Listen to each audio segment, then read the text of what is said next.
Ontem foi concluído o julgamento dos réus da tragédia da Boate Kiss aqui em Santa Maria, no Rio Grande do Sul, mas uma tragédia de todo o país. E o que a segurança e saúde do trabalhador pode dizer sobre isso? Três chaves. Canal Cogito Podcast. Para isso acontecer. De saúde e segurança do trabalho. Olá, sou o Gerson Rocha.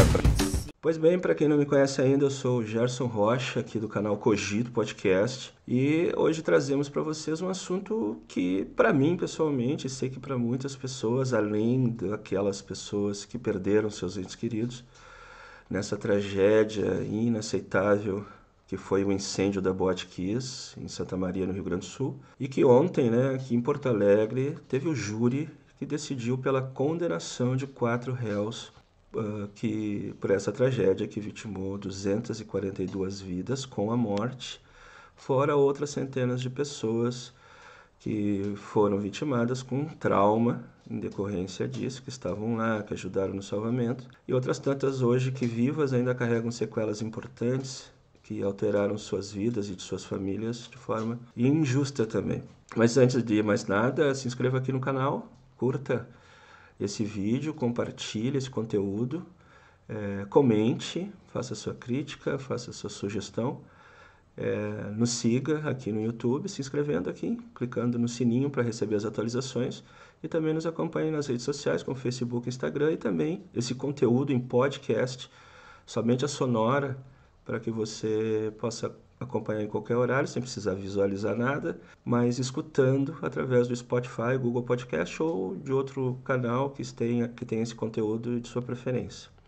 Pois bem, o que a Segurança do Trabalho tem a comentar sobre esse julgamento de ontem, do júri popular, respeitado dentro do processo penal, que decidiu pela condenação de 4 réus com penas muito parecidas por terem, de alguma forma, sabendo dos riscos, mesmo assim não se abstendo dos atos que levaram ao incêndio e à morte desses jovens, maioria estudantes, jovens que estavam lá para se divertir e foram vitimados pelo incêndio.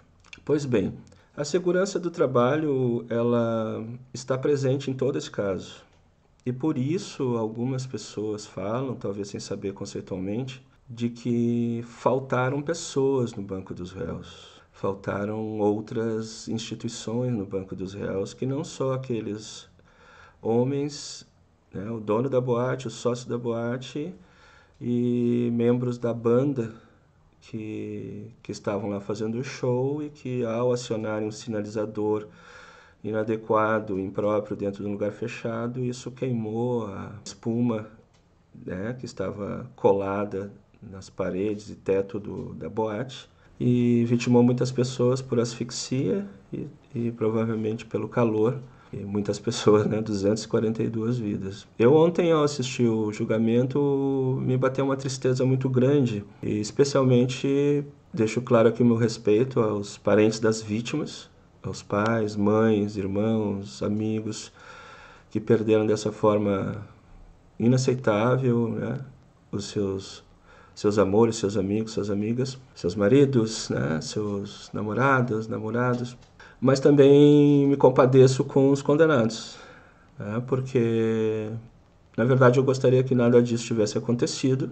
Portanto, não teríamos mortes, não teríamos culpados, não teríamos julgamentos, não teríamos condenações e estaríamos hoje mais felizes sem isso. Mas não temos o poder de voltar no tempo e evitar essas coisas. Porém, a segurança do trabalho sempre buscou evitar essas coisas. E o que acontece? A sociedade acha sempre, e muitas vezes a sociedade, também a sociedade dos trabalhadores, a classe dos trabalhadores, e aí os motivos emocionais, psicológicos ou até culturais que levam a isso precisam ser debatidos com mais frequência e com mais profissionais, de forma multidisciplinar. Porque nós não damos a devida atenção às atividades de prevenção. O poder público não cumpre as suas funções. E essas mortes também, essa tragédia também aconteceu pelas ambições envolvidas pela ideia capitalista de que os negócios têm que funcionar de qualquer jeito porque geram empregos. Então fazem acordos de tempo, termos de ajuste de conduta para que as questões que eram obrigatórias desde logo possam ser implementadas ao longo do tempo, como se a lei fosse algo construído, debatido, aprovado para regular a sorte, para regular o tempo. Então, quando uma lei diz que uma casa de shows precisa de tais e tais condições, quando um profissional da engenharia diz que tem que ter tantas saídas, que tem que ter tal sinalização, não é que a casa possa funcionar, ou qualquer ambiente possa funcionar, sem que isso esteja implementado, porque o incêndio não faz parte desse acordo. Os atos humanos são desagregados, nós cometemos erros. Nós tropeçamos na pedra que a gente viu na rua, nós tropeçamos em pedras que a gente não vê. Nós mesmos chegando em casa sabendo dos degraus, tem um dia que a gente escorrega. Porque nós somos seres humanos normais na maioria das vezes. Portanto, essas regras da segurança do trabalho, elas prevêem justamente isso. Quando que esse ser humano vai fazer algo que não devia, mas que essa atitude não se concretize num dano maior para ele e para outras pessoas. Simples. Quando a gente fala de regras de trânsito e a gente está numa outra estrada, muitas vezes com um carro potente, às vezes a gente olha assim, poxa, vou ficar andando a 110 km por hora aqui nessa estrada, o meu carro pode andar a 160, ele é super seguro, a estrada está vazia, qual é o problema? Mas se eu andar aqui, o poder público vai me multar, porque o poder público está fiscalizando.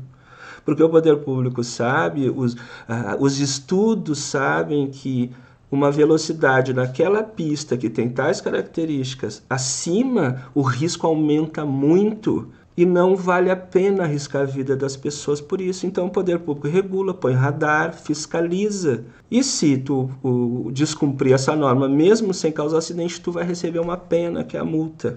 Então onde estava o poder público que permitiu que aquela boate abrisse, ingressassem tantas pessoas, a ponto de não ter tempo de sair da boate, que não fiscalizou isso adequadamente, que não autorizou o funcionamento somente com as condições adequadas de segurança contra incêndios implementadas?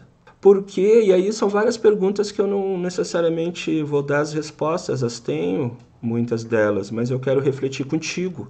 Por que que com as alterações da legislação de proteção contra incêndio, houve acúmulo de propostas de PPCI, Programa de Controle e Combate a Incêndio, das empresas privadas, das instituições públicas, concentradas só no Corpo de Bombeiros?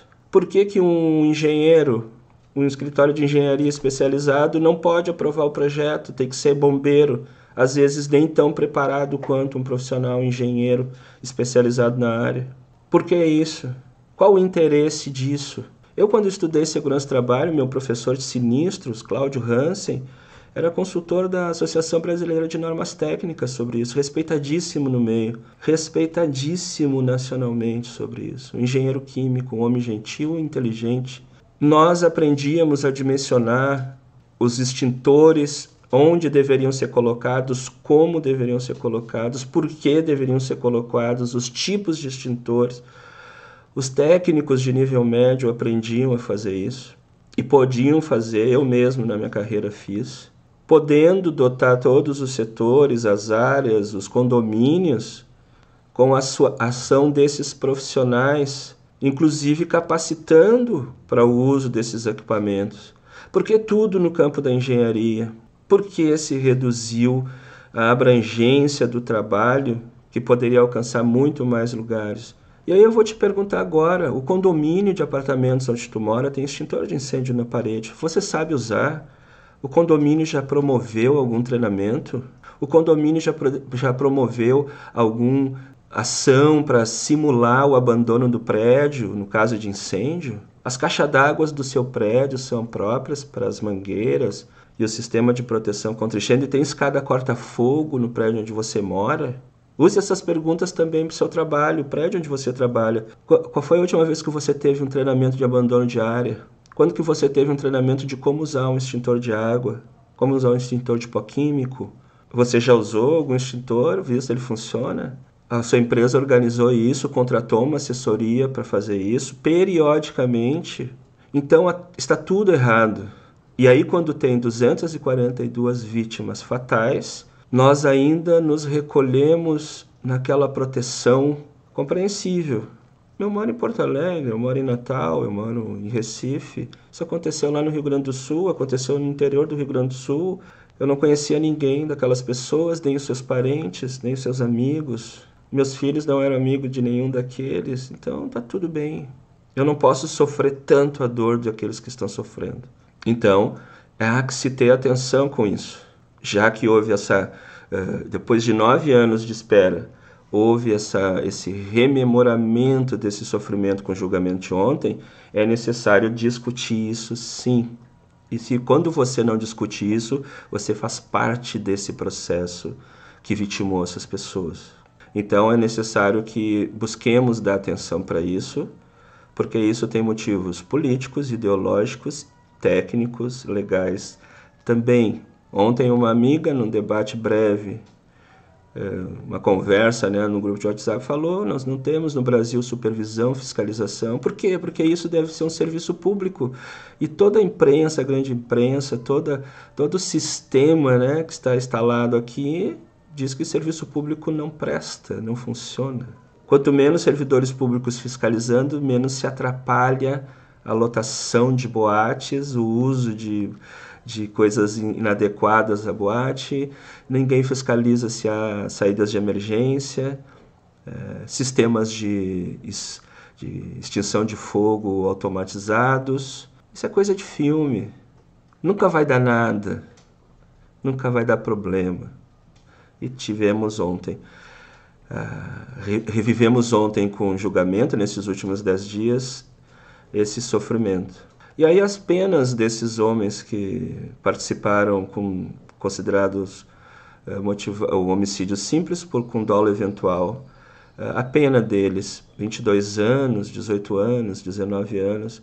Eu não lembro disso no direito, porque eu não estudei direito penal praticamente após sair da faculdade, mas é por cada vítima, 22 anos vezes 242 vítimas, ou é 22 anos pelas 242 vítimas e mais 600 e tantas lesões corporais. Então, qual o problema de morrerem 242 pessoas ou morrerem 1.500? Ou morrerem 10? É 22 anos para tudo. Então, talvez, do ponto de vista ideológico, dos objetivos de uma pena, eu não sei se a lei mudou, mas é algo para se pensar também. Algumas pessoas defendem que tem que ter prisão perpétua para o estupro, por exemplo. Então eu pergunto, o estuprador estupra uma pessoa, ele vai ter prisão perpétua. E aí ele estupra 10 pessoas. Quanto tempo a mais ele vai ficar na cadeia? Se ele estuprar uma ou 10? Ele vai ficar ao mesmo tempo, né? Só existe uma vida a se terminar dentro de uma prisão. Então nós temos que debater isso, por quê? Porque tudo isso envolve o que aconteceu na Boate Kiss. E o nosso silêncio diante dessas realidades no trabalho e na nossa vida acabam terminando dessa forma. Espero de alguma forma ter explicado para vocês o que a segurança do trabalho tem a ver com o julgamento de ontem na Boate Kiss, que a gente possa refletir sobre isso, aprender, e que esse tipo de coisa nunca mais exista. Meu respeito a todas as vítimas, meu respeito a todos os seus parentes, a todos que são vítimas desse caso, inclusive os condenados são vítimas da sua ignorância, vítimas talvez da sua ganância, vítimas da sua falta de olhar adiante daquela noite, né? Que era uma noite para ganhar dinheiro, uma noite para ter lucro, uma noite como qualquer outra. Infelizmente não foi. Deixo aqui o meu abraço, minha consternação com tudo isso, e até a próxima.